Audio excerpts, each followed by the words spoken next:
Welcome to this explainer. Today we're tackling one massive question. Who are the major heroes and villains in Avengers Doomsday? We're breaking down an absolutely unprecedented crossover cast for this highly anticipated 2026 film. I mean, we're looking at a roster so immense, so packed with legacy characters and new powerhouses that it literally redefines the scale of comic book cinema. We're going to look strictly at the source material and see exactly who is showing up for this monumental battle. Let's get right into it. To keep our heads from spinning with this massive cast, here's our agenda. 1. The multiversal collision. 2. Earth 616 core heroes. 3. Earth 616 new Avengers. 4. Multiverse heroes featuring the Fantastic Four and X-Men. And finally, number 5, the villain, Dr. Doom. All right, part 1, the multiversal collision.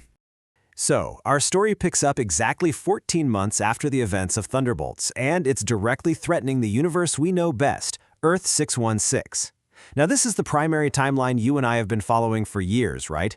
It's the home base for our core Avengers, the nation of Wakanda, and the newly formed New Avengers. Basically, everything hinges on this specific universe being threatened by a massive collision with others. And this really gives us the macro view. We aren't just dealing with a global threat anymore. We are dealing with a multiversal one. Distinct hero groups from 3 entirely separate universes, Earth 616, Earth 828, and a completely separate X-Men universe, are literally being forced to converge. It's like a giant cosmic puzzle coming together. Moving on to Part 2, Earth 616 Core MCU Heroes. Leading the charge is Sam Wilson's heroic Avengers. And wow, this isn't just a team, it's a fascinating mix of divine power and human resilience. You've got the Norse god Thor alongside Loki, the god of mischief, fighting shoulder to shoulder with mortals like Ant-Man and our new Falcon, Joaquin Torres. Grounding all this immense power is Shang-Chi, wielding the mystical 10 rings. And he's returning as an older, more self-assured hero who is really deeply lived in with his immense responsibilities. They're also joined by the Wakandan warriors. But, the real insight here is the alliance itself. Shuri as the Black Panther and M'Baku, King of Wakanda, are fighting alongside their former bitter rival, the powerful mutant Namor, and his loyal generals, Atuma and Namora. I mean, it really just proves how dire the stakes have become when old enemies actually have to become brothers in arms. And speaking of those dire stakes, that brings us to a super crucial point. Chris Evans is making a definitive return as Steve Rogers. Now remember, he had a really conclusive ending, right? Returning to the 1940s to live out his life. Well, Evans himself stated he'd only return if the story demanded it, which pretty much confirms that the sheer scale of this crisis provides a very real, undeniable reason for the original Captain America to step right out of retirement and back into the fray. Okay, Part 3, Earth 616, the new Avengers. So this team brings some sheer volatile power to the table. Led by Bucky Barnes, the Winter Soldier, this squad is packed with morally gray, highly enhanced individuals. You have super soldiers like US Agent and the Russian Red Guardian, operating alongside the elite Black Widow assassin Yelena Belova and the phasing specialist Ava Starr. You know her as Ghost. But the absolute wildcard here is Bob Reynolds, the Sentry. Believed to be stronger than all the core Avengers combined, he possesses this terrifying dark alter ego known as the Void. They are a massive asset for sure, but an incredibly dangerous one. Now let's escalate things with Part 4, Multiverse Heroes featuring the Fantastic Four and X-Men. First up, stepping in from the alternate reality designated as Earth 828, we have Marvel's first family, the Fantastic Four, and they are bringing a totally different energy to this whole multiversal battle. This iconic quartet brings incredible cosmic abilities, but maybe more importantly, they bring an unbreakable family dynamic that sharply contrasts with our often, fractured core Avengers.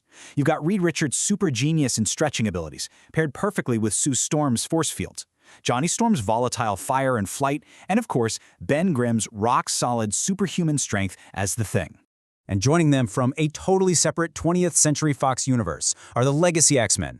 We are talking about absolute cinematic titans here. Patrick Stewart's Professor X and Ian McKellen's Magneto, leading seasoned veterans like Cyclops, Beast, Mystique, and Nightcrawler.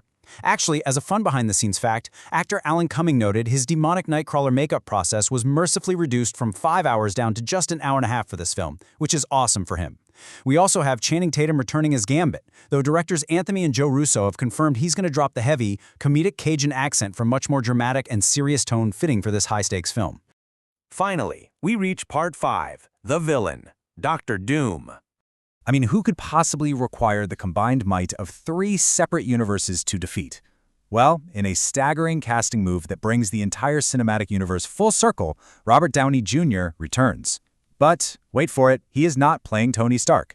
No, he is stepping into the metal mask of Victor Von Doom, speaking with a heavily accented voice. Downey was intimately involved in this character's creation too, even writing his own backstory and contributing heavily to the complex, comic-accurate costume design. The directors of the film, Anthony and Joe Russo, explain perfectly why they made this unprecedented casting choice. They actually view Doom as one of the most complex comic book characters ever created.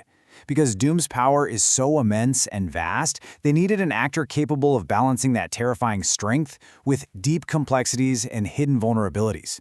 For them, Robert Downey Jr. was literally the only person who could hit that sweet spot.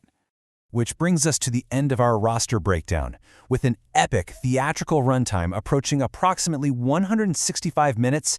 The sheer scale of this film is just breathtaking. What you should take away from this explainer is that we have never seen a convergence of heroes quite like this. You have the core Avengers, the Wakandans, the dangerous new Avengers, the Fantastic Four, and the legacy X-Men all in one place. And yet, looking at the immense power of Robert Downey Jr.'s Dr. Doom, it leaves us with one incredibly provocative question. Even united across the entire multiverse, can these heroes actually defeat him? Thanks for joining me on this explainer, and keep exploring.